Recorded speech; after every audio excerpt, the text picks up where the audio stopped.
নমস্কার, আপনারা দেখছেন টিসিবি ডু গাইড, একটা অথেন্টিক চ্যানেল যে ওয়েস্ট বেঙ্গলের প্রাইভেট কলেজ নিয়ে আমরা কিন্তু ইনফরমেশন দিয়ে থাকি। Not only West Bengal, all over India নিয়ে আমরা কিন্তু গাইড করি। কিন্তু আমাদের কাছে একটা কোশ্চেন বারবার এই বিগত কয়েকদিন ধরে আসছে, সেটা হলো লো প্যাকেজের অ্যাডমিশন। যে লো প্যাকেজে ওয়েস্ট বেঙ্গল বিভিন্ন কলেজে নাকি অ্যাডমিশন অফার করছে।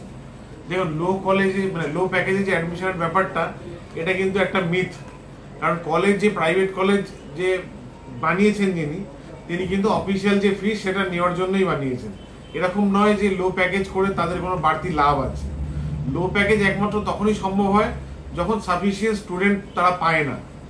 কিন্তু দেখা যায় সাফিসিয়েন্ট স্টুডেন্ট তারা ভর্তি হচ্ছে, অথচ লো প্যাকেজ। আমার মনে হয় না এত বড় মূর্খামি আমি আপনি কেউ করব। যদি আমরাও কলেজের মালিক হই, আমি অ্যাকচুয়াল যে আমার প্যাকেজ তাতে আমি স্টুডেন্ট পেয়ে যাচ্ছি, কিন্তু আমি হঠাৎ করে বলছি না আমি লো প্যাকেজই আপনাকে নেব, কারণ আমার আজকে পার স্টুডেন্ট 20 লাখ টাকা লস করার ইচ্ছা হয়েছে। এটা তো চ্যারিটি করতে বসেনি, চ্যারিটির জায়গা অন্য, এটা কিন্তু বিজনেসের জায়গা। এটা কিন্তু আপনাকে বুঝতে হবে। দেখুন, অনেকের ক্ষেত্রে ফোন আসছে বিভিন্ন জায়গা থেকে যে এই নির্দিষ্ট প্যাকেজে কিন্তু ভর্তি করে দেওয়া হবে ডাইরেক্ট অ্যাডমিশন। ডাইরেক্ট অ্যাডমিশন বলে কিন্তু কোনো পদ্ধতি এখন আর নেই। যা হবে through counselling as per rank. হতে পারে আপনার স্কোরে কাউন্সিলিং এর দ্বারা সেই পার্টিকুলার কলেজে অ্যালটমেন্ট এলো না, তাহলে কিন্তু আপনি সেই কলেজে ভর্তি হতে পারবেন না। যে কলেজে অ্যালটমেন্ট আসবে থ্রু কাউন্সিলিং, সেই কলেজেই একমাত্র আপনি অ্যাডমিশন নিতে পারবেন। অর্থাৎ আগে দিয়ে যে আপনার কোনো পার্টিকুলার কলেজে বুক করে দেওয়ার আপনার স্কোর অনুযায়ী দরকার, সেই ব্যাপারটা প্রয়োজন নেই। আপনি প্রপারলি কাউন্সিলিং করুন এবং কাউন্সিলিং এর দ্বারা যে কলেজটা অ্যালটমেন্ট হচ্ছে সেই কলেজের জন্য যদি যোগাযোগ করেন, তাহলে আমরা সেই কলেজ অনুযায়ী আপনাকে কিছু সুবিধা পাইয়ে দিয়ে অ্যাডমিশনের ব্যবস্থা। তো প্যাকেজ যদি আপনি ভর্তি করে নেন, কারণ যে হিন্দিতে বলেন না, কিসিকে ঝাঁসা মে আকে যদি আপনি লো প্যাকেজে ঢুকিয়েও দেন, সেক্ষেত্রে কি হবে? পরবর্তীকালে যদি তারা হাই প্যাকেজ চার্জ করে আপনাকে, লিগালি কিন্তু আপনার কোনো অ্যাকশন নেওয়ার জায়গা নেই।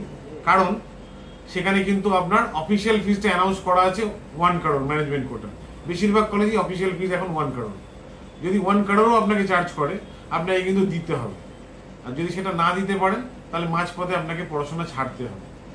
তো সেই জায়গা থেকে প্রপার রেপুটেড ব্র্যান্ড, যাদের কমিটমেন্টের দাম আছে, এইরকম একটা কোনো কলেজে যদি আপনারা অ্যাডমিশন করেন, আর সেটা যদি নির্দিষ্ট একটা প্যাকেজ কম হওয়ার কারণটা আপনাকে বলে দিলাম, যে সাফিসিয়েন্ট ডিমান্ড হয়তো নেই, সেই কারণ একমাত্র, তাছাড়া নয়। সাফিসিয়েন্ট ডিমান্ড নেই, স্টুডেন্ট একটু কম আছে, সেই জায়গা থেকে আপনি কিছুটা হয়তো ফিজের রিল্যাক্সেশন পেতে পারেন। সেটা আমরাও করিয়ে দেবো। আমরা ঠকে শিখেছি, আমরাও এরকম হয়েছে যে লো প্যাকেজে আমরা অ্যাডমিশন করার পরে কিন্তু কথা চেঞ্জ হয়ে গেছে। আর ঠিক সেই কারণেই আমরা এখন আর সেই রাস্তায় পা দিই না। যাদের কমিটমেন্টের দাম আছে সেই সব ম্যানেজমেন্টের সঙ্গে কথা বলি, এবং তারা যে প্যাকেজটা নির্দিষ্ট করে দেয় সেই প্যাকেজেই ভর্তি করি, গার্জেনকে সেটা জানিয়ে করি। অর্থাৎ লো প্যাকেজ কিন্তু একটা মিথ। লো প্যাকেজে আপনি যদি ভর্তি করে ফেলেন, 30-40 লাখ টাকা ইনভেস্ট করে ফেলেন, পরবর্তীকালে কিন্তু সেটা আপনার ওই কলেজে অ্যাডমিশন নেওয়ার পর কিন্তু আপনি ফেসে গেলেন, এবং সেখানে যদি আবার বাড়তি চার্জ করে সেটা কিন্তু আপনি দিতে বাধ্য থাকবেন। আর মাঝপথে আপনি কলেজের সঙ্গে ঝামেলায় যাবেন না এবং স্টুডেন্টকেও ছাড়িয়ে আনতে পারবেন না। তো প্যাকেজটা প্রপারলি জানুন এবং জেনে আপনি যদি পারেন, ক্যাপাসিটি থাকে, তবেই এগোন।